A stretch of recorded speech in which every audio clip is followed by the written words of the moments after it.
All right, we're live. So, welcome to another Run Wild with Us. Ask us anything.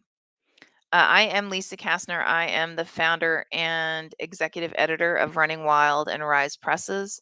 And I am here with you and typically a couple of our phenomenal editors on Thursdays between 5 and 6 p.m. Pacific time, 8 and 9 p.m. Eastern time. And it's so you can ask us whatever you want.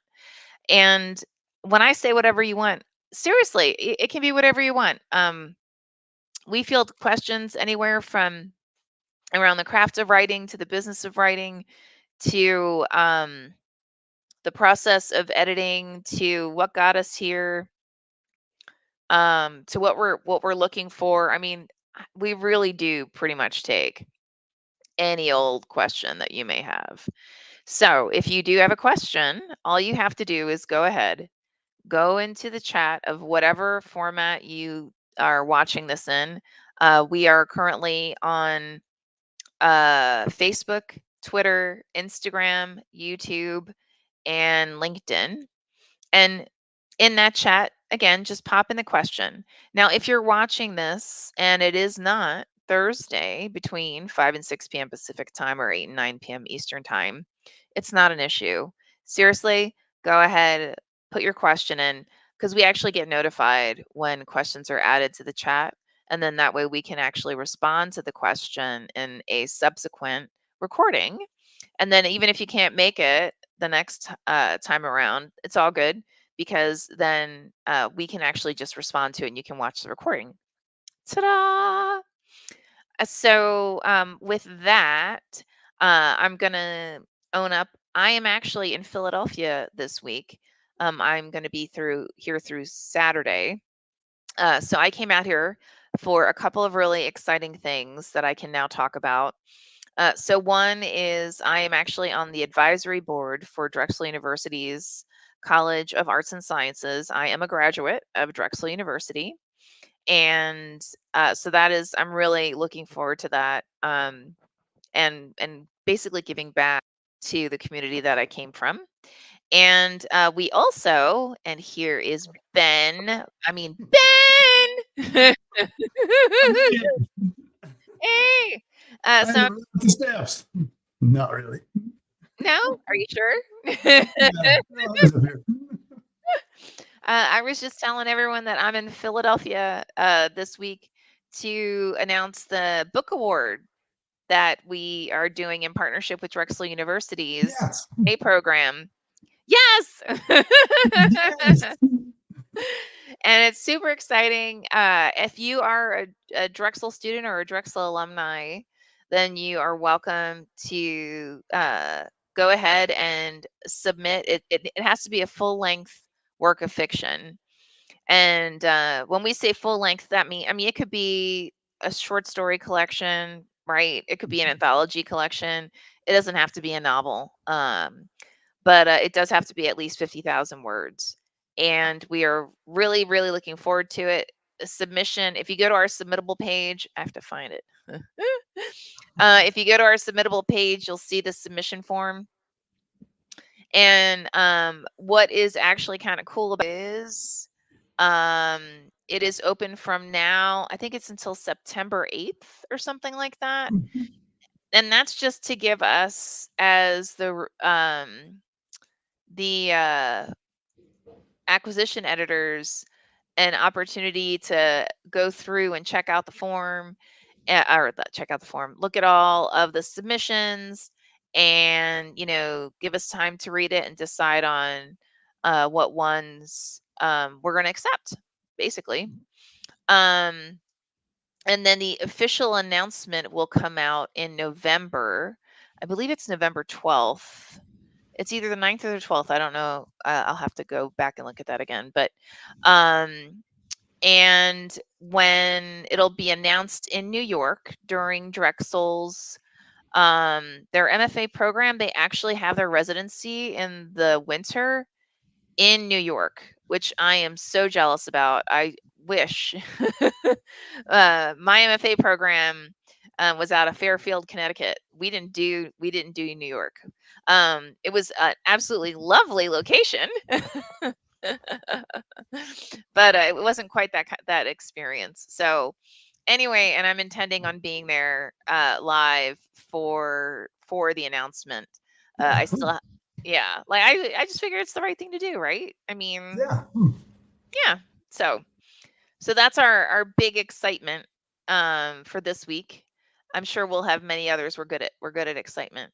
Um, Margaret Buchanan says, "Hey guys, hey Margaret, it's Margaret. fabulous to see you." Eh. So what are you up to, Ben?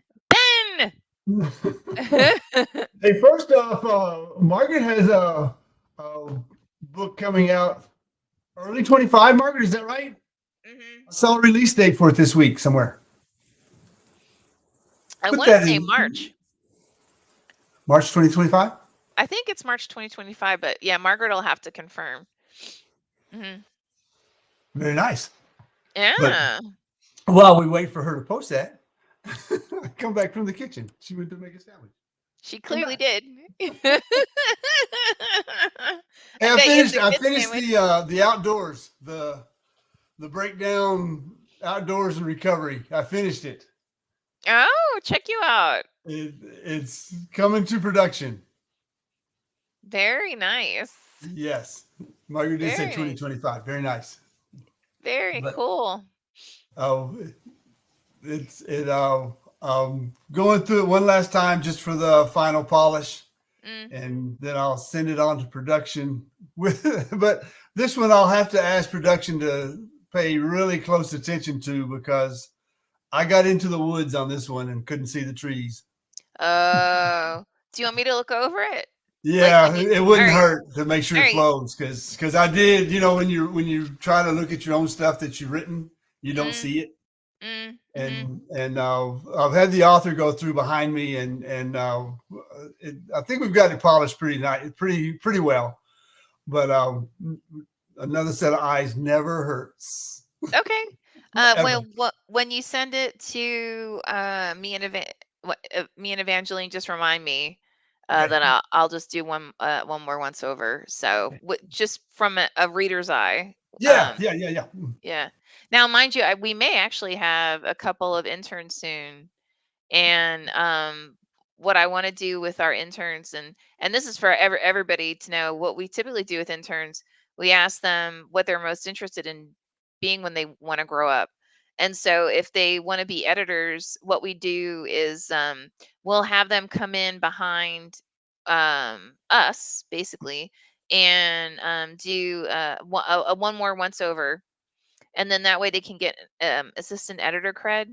um I don't force that on all of our editors. I mean, I do it. I know Ben does it. Peter does it.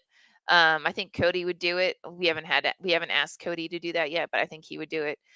Because I know some editors aren't comfortable with that.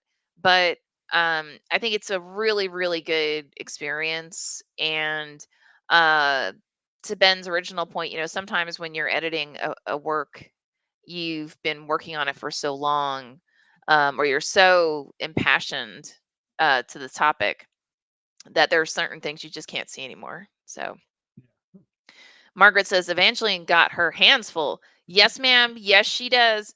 And we actually now have two more folks that work with us from behind the scenes.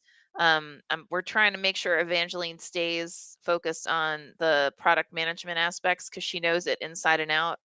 But one person is working on things like submitting all of our books for to bloggers and reviewers and magazines and publications to potentially get picked up for a review or an interview or what have you.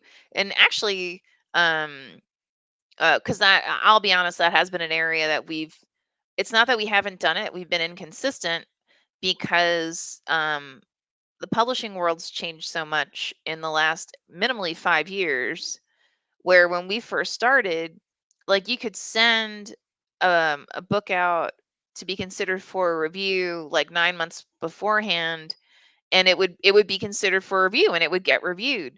Well, I don't know what the frig happened in like in the last 5 years, but something happened where all of a sudden all these reviewers and bloggers and so on, if you sent it to them before like any earlier than 5, maybe 6 months, more like 5 months before, we would actually get emails back saying, "You're sending this to us too early. We're not going to consider it." And that was the only reason they weren't going to consider it, was because they said it was just far too in advance of the publication date. So yeah, so we actually now have someone focused on doing those kinds of activities, and someone else who's he's trying to make sure that all of our websites are up to date, and all of our contacts are up to date, and we're trying to make sure that from an operational perspective,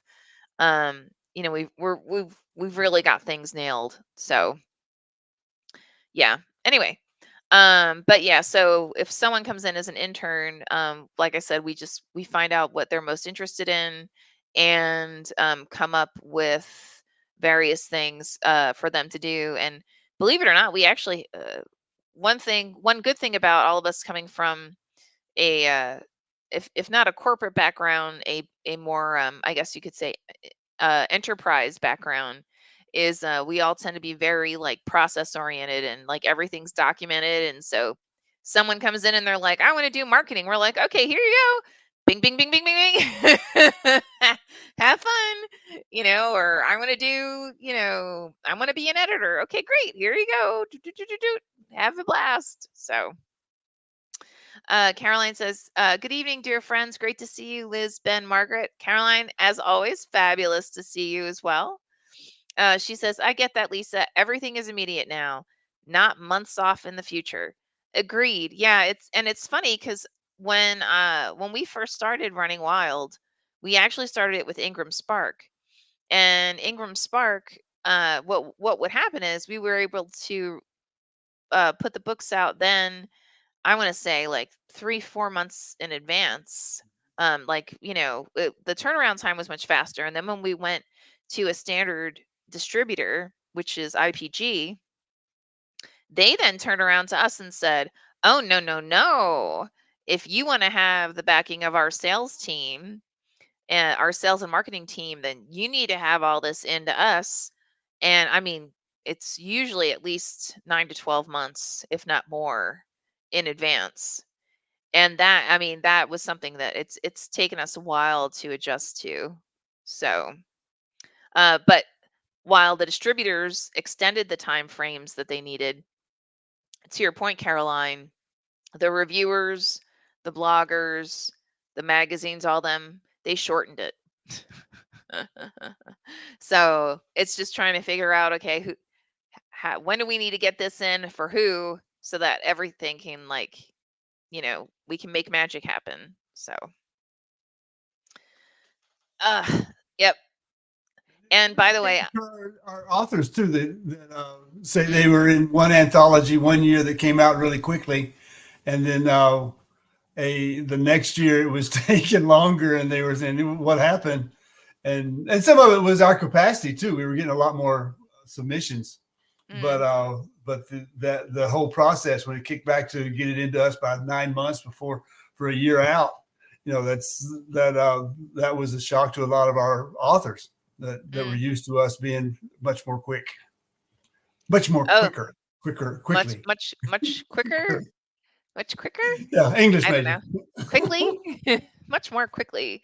Yeah, no, Yes. absolutely. And the same, I'd say for all of our anthologies, that's absolutely true. Yeah. And because you're right, we went from we would be able to knock out an anthology within a year, meaning like we'd get the submissions, we'd go through, we'd pick the ones we were going to actually print, and then we'd have it printed by within that 12-month period, less than. And now, I mean, sometimes it takes 2 years, Mhm. and it's a combination of everything from just getting through the editing process to uh production, right? Because we have very specific vendors that we work with on the interior file formatting and on the cover design, and they only have so much capacity. And but man, we really have to stop um accepting so many titles because what's ending up, and which we did, by the way, full disclosure, I think it's been about a year since we last accepted um some titles, and we are going to accept, we are going to do a submission review again. I want to say in the next 2 to 3 months. But again, and we've talked about this before as well. We're probably only going to accept like 10 for Running Wild and 10 for Rise, plus the anthologies for each, because the volume that we're knocking out is insane. And Ben, I don't know if I have ever told you this. So we have an advisory board, and we have some absolutely phenomenal, um, like Chris Royale, who is the chief creative officer for one of the major comic book companies, excuse me, and he was one of the creators of Lock and Key, uh, the comic book that then became the Netflix series, and Jonathan Mayberry, who everyone has probably heard me talk about Jonathan far too frequently. But I've known the man for 24 years, so I think he's earned it. Um, and several others are on a board, but also a gentleman named Hank, who used to be the chief operating officer for DC Comics, is on our board. And we were going through our like, here's our stats, like the number of books that we put out in 2022 and that we did in 2023, and then we got to 2024, and I said, I think I said something like, in total we're putting out like 42 titles, and Hank went, "Oh my god." Like, and it's one of the oh my gods that it's like someone isn't saying it because they intend to say it, they're saying it, it's like a and that, yeah, like, oh, like, holy crap, you people are doing what, and that's when I realized, oh my, like, wow, this is high volume, like, even for like a DC Comics or a Marvel Comics, this would be considered high volume. So which I also realized when I saw, I think Simon and Schuster recently put out a senior editor, acquisitions editor role, and for one of their nonfiction imprints, and the total number of books that nonfiction imprint puts out per year is 10. So I just want to let that sit there in your brain for a second, right? Because we're putting out, it's like, actually, it might be 32 this year and 42 next year, and a single Simon and Schuster imprint putting out a total of 10. It's like, you know what? You guys can just suck it. So anyway,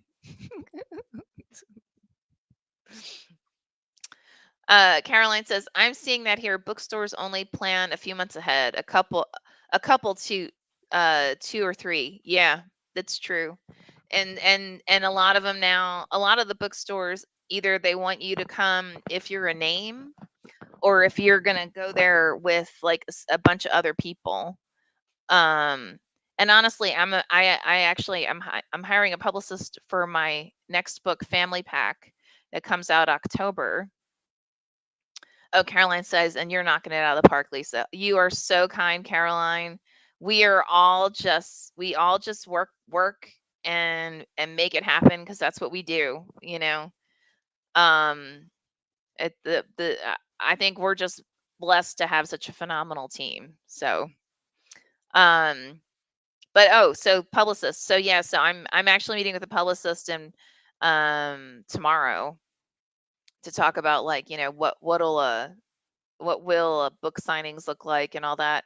But I know from working with a bunch of different authors, um, who I'm friends with, and like, we were either in collection short story collections together, or anthologies together, or maybe we were published with the under the same imprint, or the same press.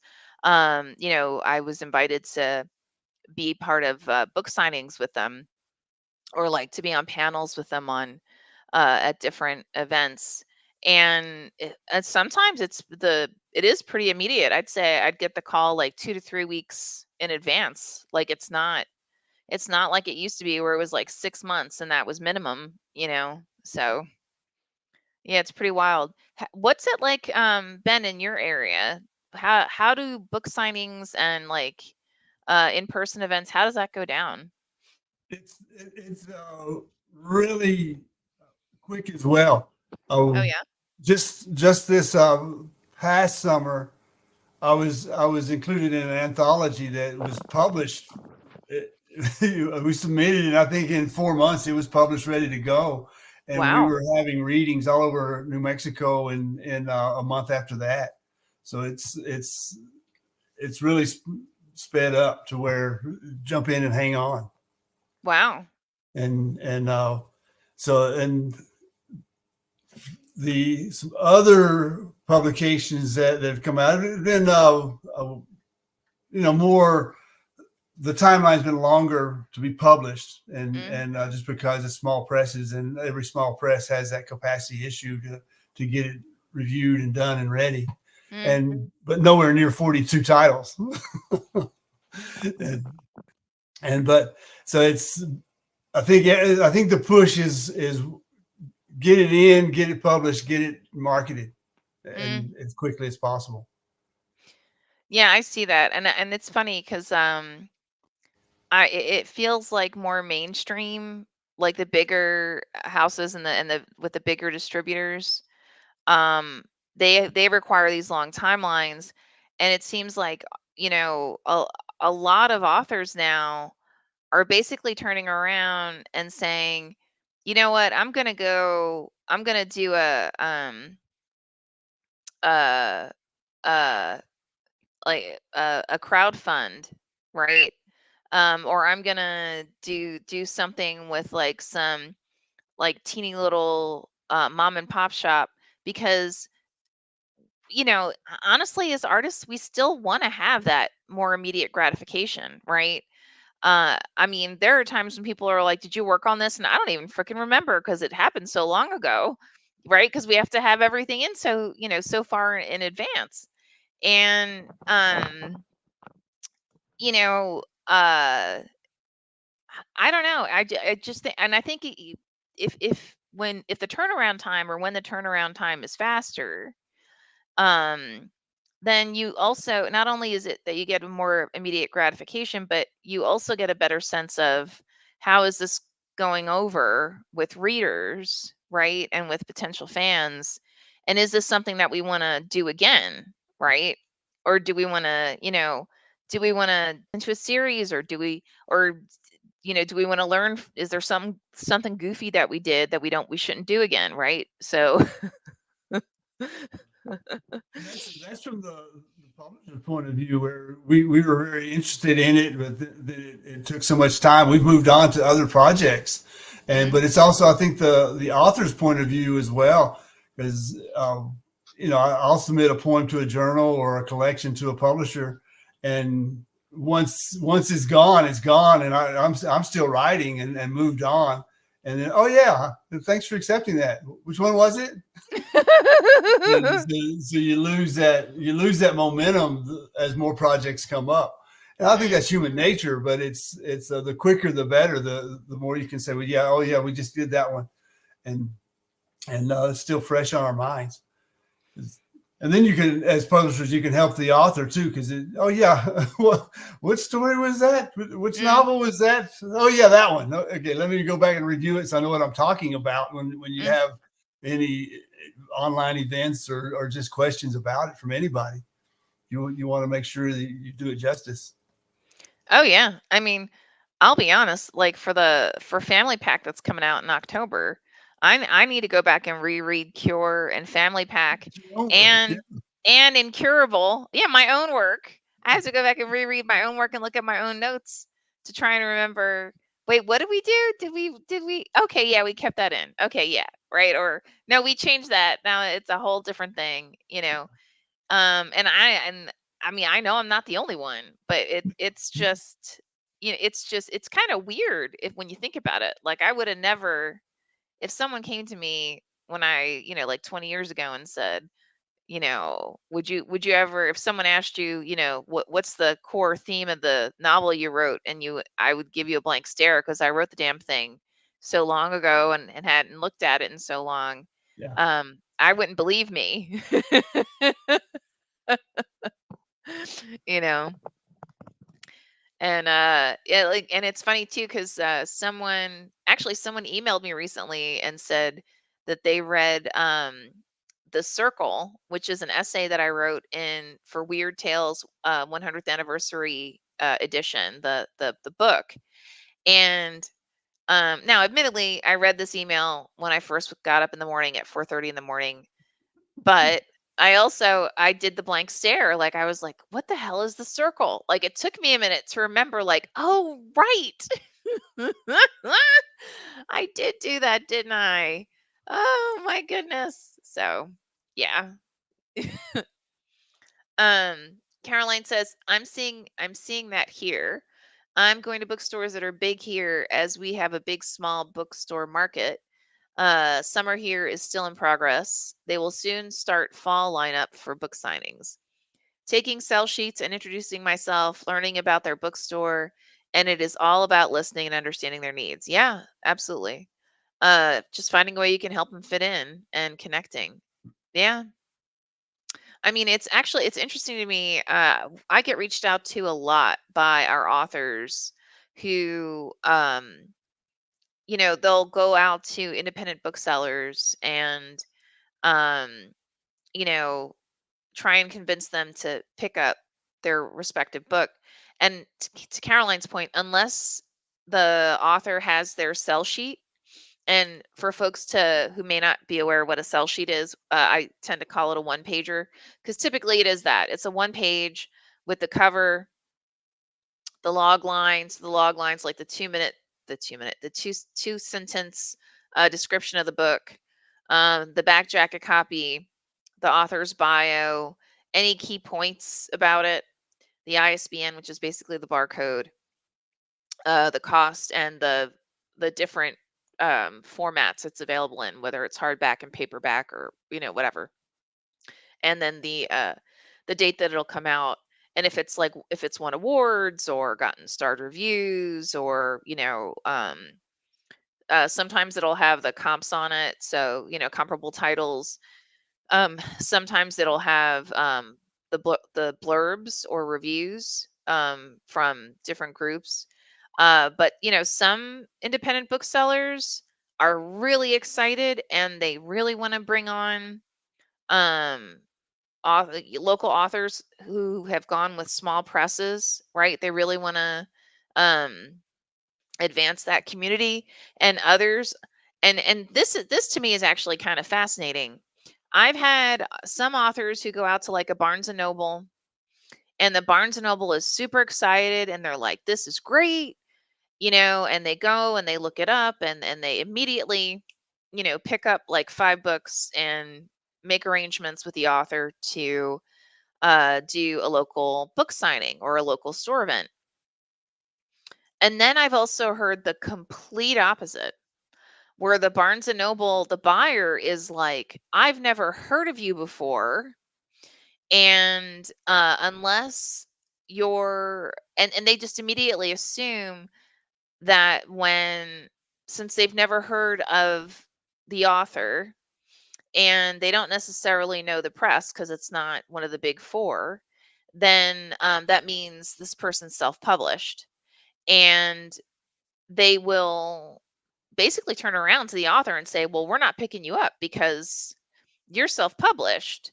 And when the author corrects them and says, "No, I'm with an independent publisher, which is a small publisher," um, then a lot of times the response will be, "Well, if they're not with like fill in the blank distributor, then I'm not going to pick it up." Right. And where the big disconnect typically comes in is that there are like 3 major distributors, and those 3 major distributors, they all work with each other. So even if, like, let's say your local Barnes and Noble or your local um bookseller right? Independent bookseller like a Mysterious Galaxy or a Book Soup or, what have you. Um, they typically will only buy from one primary distributor. And like I said, that could be an IPG, it could be Ingram. I don't remember what the third one is. I think it's Baker and Taylor, actually. Anyway, all those three distributors, they actually all work together and they all supply books to one another. So even though our distributor is IPG, they are working with Ingram and Baker and Taylor and actually a lot of the smaller distributors in the background. So when that bookseller says, well, if they're not with IPG, then we're not picking them up. Usually that means they actually just don't, or they're not with Ingram or whatever. It usually means they just don't understand that all those distributors actually work together. They all have warehouses full of books, and if they don't have the book in the warehouse, they just go off and order it from whoever that their partner is.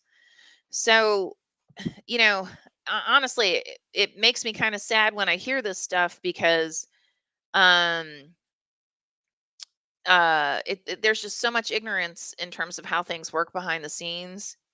And trying to, and I'm it's everywhere. I mean, it's among some agents, publicists, booksellers, retailers, you name it, right? And a lot of times we just have to kind of get the right people in the conversation to get things worked out. Caroline says, also give them a heads up. I'm sending them the full book if there's a great connection. The fact that you have a publisher should be the first thing out of your mouth. Yeah, I mean, uh, and honestly, I've experienced this too, where I would go and talk to an independent bookseller, and I'll say up front, well, we're with one of the top three distributors, and that they kind of go like, oh yeah, okay, uh-huh, right. Uh, and until they actually go and look it up for themselves and see like, oh no, this actually really is available, um, then they won't pay attention. The other thing that I find really interesting, especially lately, um, there's been a lot of, well, it's only available for pre-order or it's available for order. It's not actually like in the warehouse. Well, that doesn't mean you can't buy it. All that means is that you're ordering it and then they're going to get it to you. That's all that means, right? And the fact that I've actually heard some booksellers and retailers who are like, "Oh, well, it's not available yet." Well, that's called pre-order, people. Like, this is not new. This is not new. So, yeah. And now that I've completely ranted for entirely too long. You're doing fine. I mean, heck, we're already 33 minutes into it. So I am going to quickly remind everyone, if you are joining us and you have never been here before, I'm Lisa Kastner. I'm here with Ben, who's one of our phenomenal acquisition editors and senior editors. And we, as well as a few of our other editors on occasion, are here with you on Thursdays between 5 and 6 p.m. Pacific time or 8 and 9 p.m. Eastern time for you to run wild with us and ask us anything. And literally, you can ask us whatever you want. You actually can also provide commentary, as I'm sure you will see if you look in the chat functions of whatever forum you may be joining. We actually encourage it. We're a very collaborative group, I guess you could say. But all you have to do is pop your questions into the comments section, and what happens is I will repeat the question, and then we take turns responding to that question.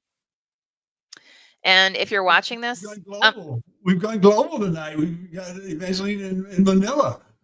And we love Evangeline. Evangeline is our rock star product manager. So it is truly an honor to have her with us tonight. Absolutely. And we've gone global. We have gone global. And anybody watching, if you have interacted with us at all, then you know Evangeline. She's like your cousin. So, so she is just one another part of our uh, ever growing family. Mm. Oh, excuse me. Actually, I had this really, really funny. Well, they call themselves a hybrid publisher, but I think it's really just a scam. Reached out to me and they were like, "Oh my God, we absolutely loved your short story anthology from 2018." I'm like, "Okay." And they're like, "We would love to republish this, as a real mainstream publisher or something like that, right?" And I'm like, "Okay." I'm like, "You do understand, like, that wasn't self-published.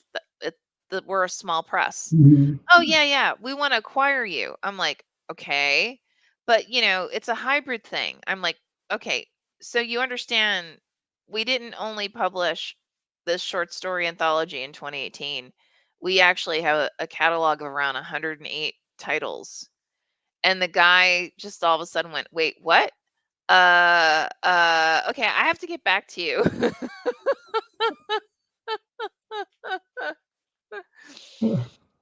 So, I give him And they credit though. didn't. Oh, no, he did. He sent me an email still Oh honoring. no. Yeah, but I mean, they want us to pay them for them to acquire it. And I was like, that's not what acquisition means. Yeah, Like, that's I don't not know. good. Yeah. So, Cremo says, bonjour, bonjour, Cree. Evangeline says, thank you, Ben and Lisa. Oh, Evangeline, you are just absolutely our complete rock star. So you're the total backbone of everything we do.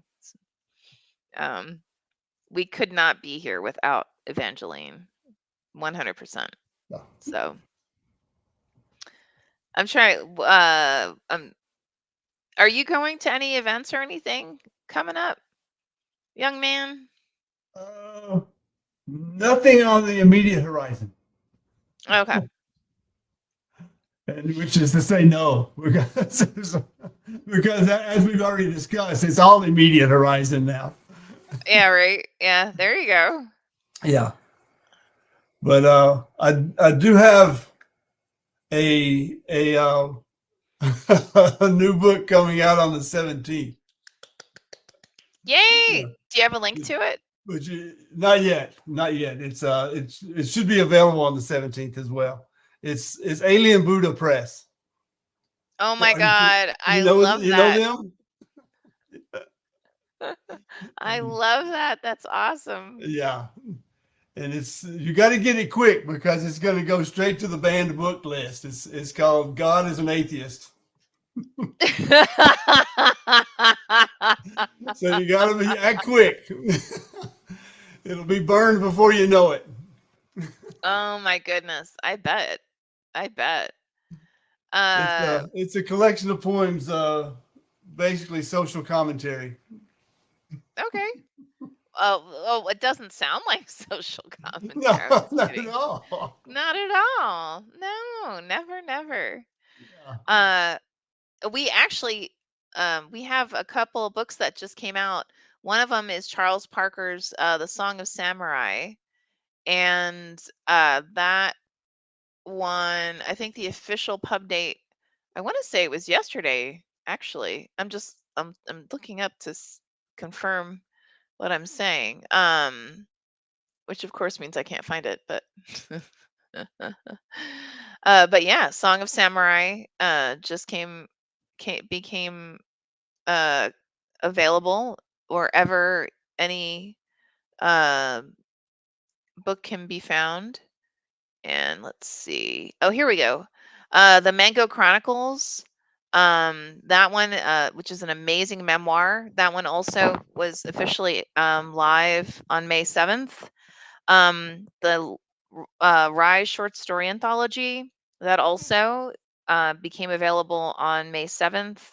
And on May 6th, Undetectable by Casey Charles became live, as did Harvest by Diego Rauda. which is actually another amazing horror, a piece of horror. I think those were the major.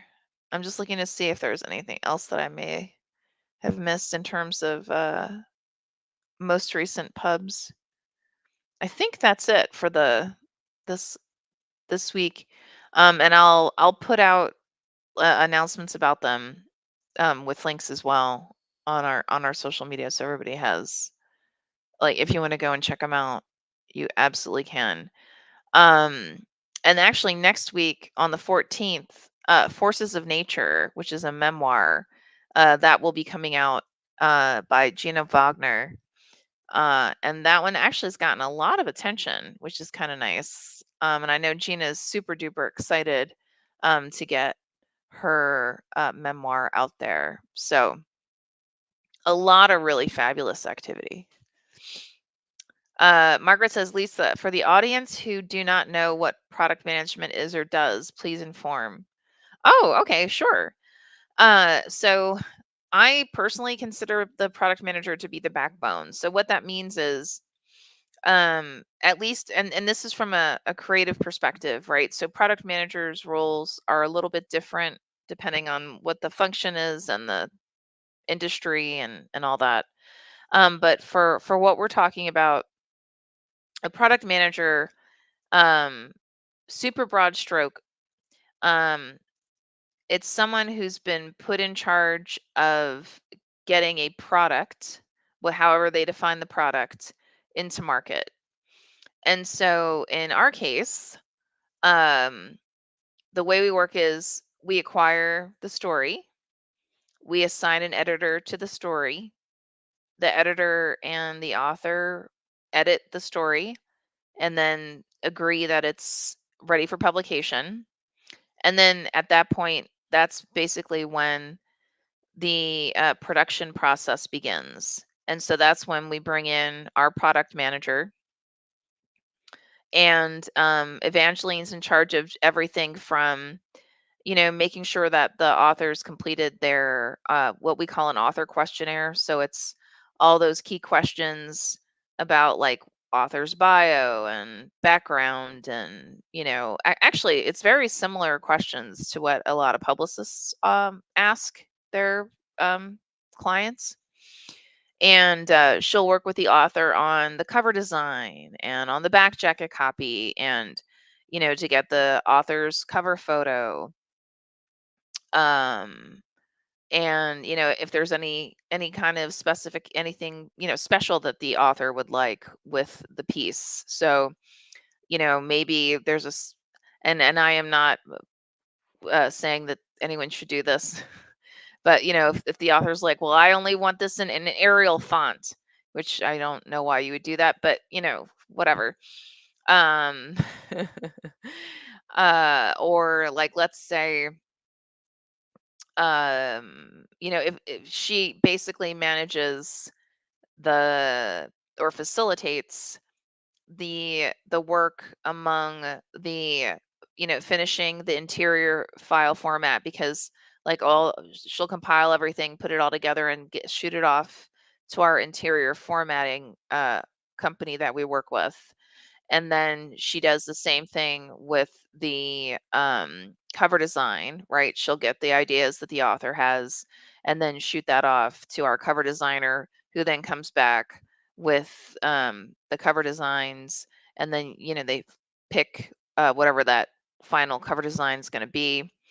And then once she has all that information and all that stuff together, what she will then do is she submits all the information to uh, our manufacturer and to our distributor.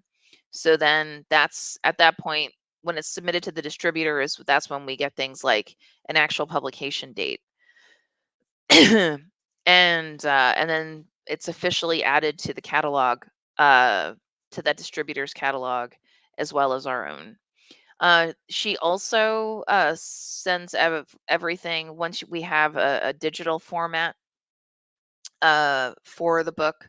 It goes to Edelweiss, And for those who may not be familiar, Edelweiss is a um, it's a company where like libraries and bookstores and book reviewers and so on can get digital advanced review copies of books. It's considered one of the industry standards. There are two companies that are considered industry standards, and obviously Edelweiss is one of them. So we try to get that out there as quickly as possible, just in case there's any kind of momentum around activities for or like word of mouth associated with the book. I think that's everything, right, Ben? Did I miss anything? Just the practical point of view, like we were talking about up front tonight. It's another set of eyes to make sure if any questions come up in a one more final review. So there's that practical aspect of it as well.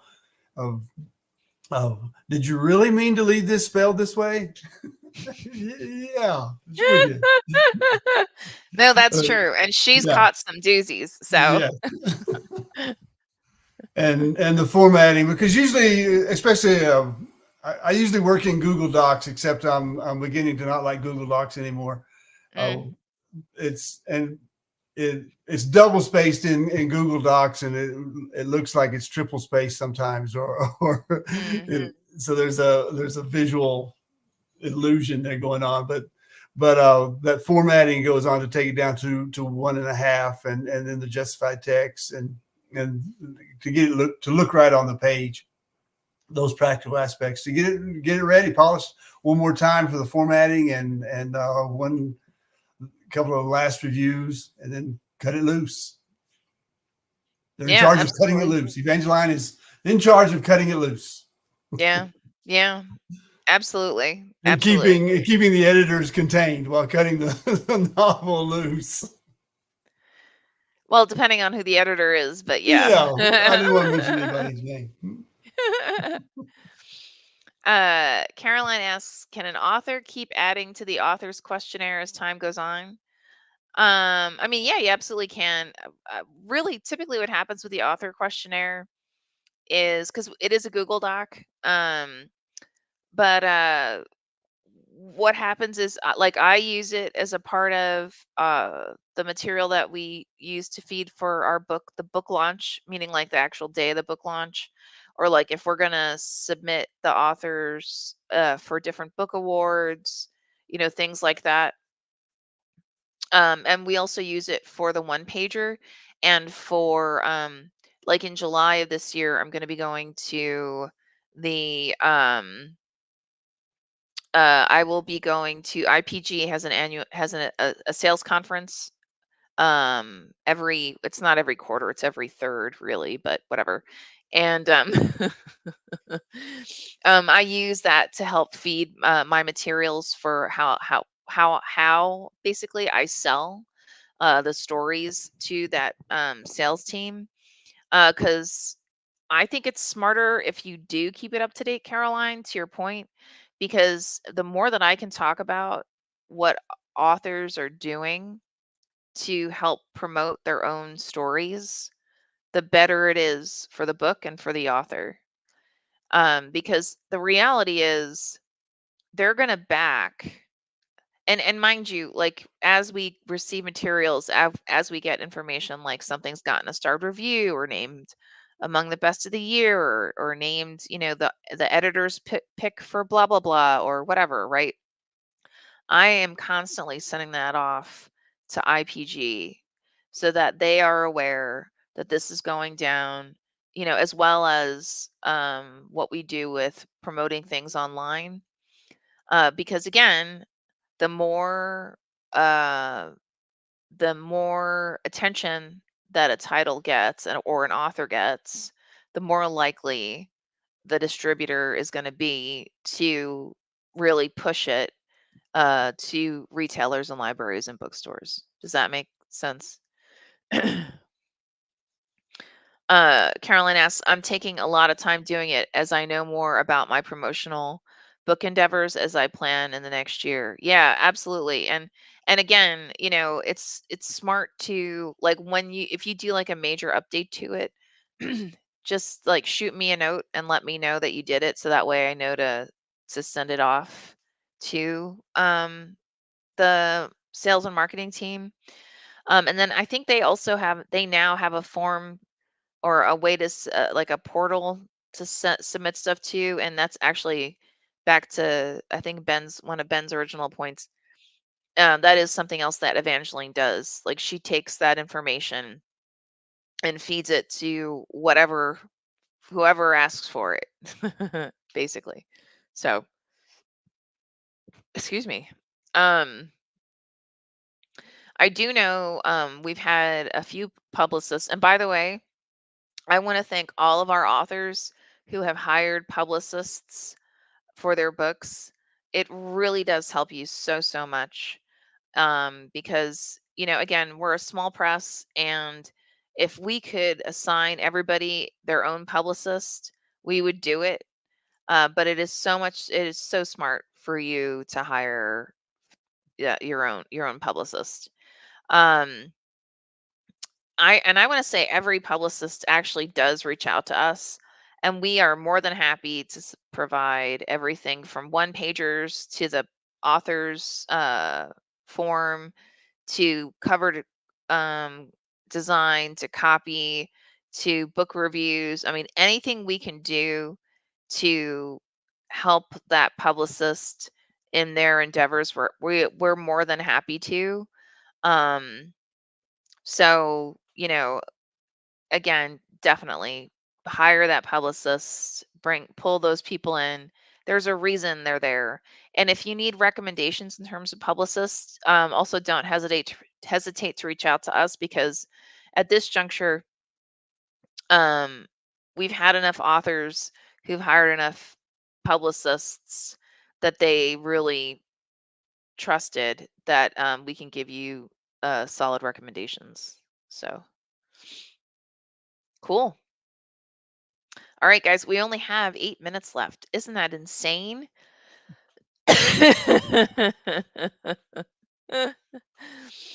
I think it's kind of crazy.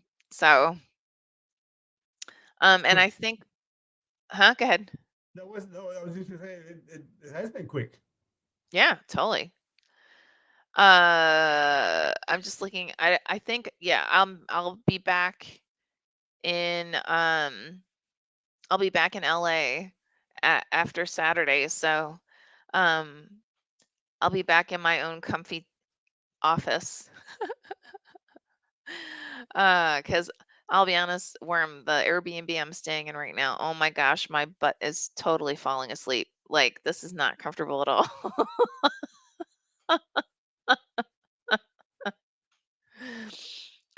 Margaret says, I'd love to have some recommendations of publicists. Margaret, email me and I'll give you the name of a couple. So, Caroline says, yes, but crazy. So tell us what your week looks like. Lisa and Ben. All right, Ben gets to go first. Like I said up front, I just finished the novel Breakdown Recovery in the Outdoors, or Breakdown the Outdoors and Recovery. Mm. One combination of those three words in the title. And just got it ready for one last polish and ready to send it to production, like I said, which is exciting, because this one has taken some time. And Lisa will tell you that I'm usually pretty quick. I've had this one open and worked on for almost 3.5 months. And Oh, wow. which is not like me at all. But Mm-mm. it's the story needed it and deserved it. So it was good to see the author open to the suggestions I was making. And Yeah. I got it down. It was close to 400 pages, and it's going to come in around 250, 234, 250, 250 pages. And Wow. yeah, that's how much had to come out and how much had to be explained. But Mm. we had to get the iPods out of 1972. But that's just one issue it had. But again, it was a challenge, but a good challenge. But then that leaves me with one that has been sent back to the author Mm, for polish because you heard me talk about it before. It's the NFG book, Lisa, mm, the book that wants to be everything to everybody, and it's just not going to happen. So mhm. the author is working on it and polishing it out, and I'm ready to jump out. He's ready to turn it back to me to jump in and wrap that one up too. Oh, wow, And cool. yeah, that's. I haven't been working. That one hasn't been an open project for that long, but it's been in the works for 18 months now, just Mm, because it's a great story and there's some writing that's really good writing in it, and we just wanted to elevate the other writing that up to that level, mm, or to at least close the gap. and mhm. and he's been working on it, and in between moving and changing jobs, a Oh, life. my. Yeah, but it's on its way out. And let's see that. Probably before we close off tonight, and when we're done, I'll probably tell Lisa that I'm ready to for whatever she's got waiting for me to get back into. Alright. We got a But couple. what's next? Yeah, Yeah, and alright. Game on. and Mhm. then personally, let's see. Yes, school. Well, school is out, but not really because I teach a course in between semesters. So I've Mm, got a 15-week course crammed into 3 weeks. mm, Who better? And then the summer semester starts on Monday, so we're right back at it. mhm. Wow. Yeah, so Yeah, so you're only a little busy, that's all. yeah. Uh, uh, I'm typing up collections of my own. mm. Um, on November 13th, 2022. Oh, okay. But it's Good not that lord. far behind because once I get to March 2023, I'm caught up. Oh, okay. Yeah, Okay. so it's okay. Interesting. Well, I've got let's see. I have 2 books that are out to the authors for a final review. I have one short story collection that I'm in the middle of editing um that actually a couple of the stories he could easily turn into novels in my opinion. They read more like the opening chapters to something. Um, so I'll give him, and I'm infamous for doing this. Like if I read something and I'm like, you could make this into a whatever, I'll tell the author that, and if they want to partner with me on making it happen, then you know we do that. So um anyway, but once I'm done working on that, and once these others are done and we're done, to Ben's point, we still have a handful in our back catalog that need editors assigned to them. Then I have to actually start working on the third book in the Cure series. And I also was dared by a certain individual whose initials are JM, and to basically take the structure of the original Dune and creating an entirely new world in the world of Dune, in that structure.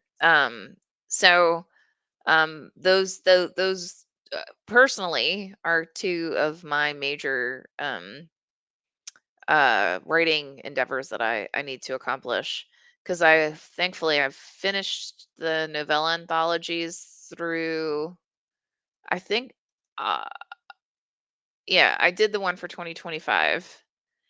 So my next one will be the one that we do for 2026, or one for Rise and one for Running Wild. So um yeah, so I don't have to actually start even working on that until next year. Ha ha ha. So I have a little bit of time.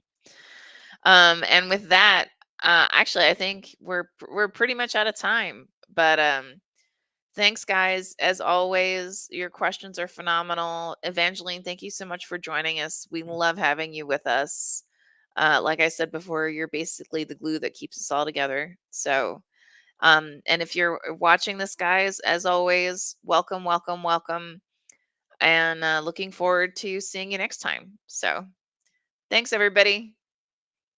See you next week. Bye bye.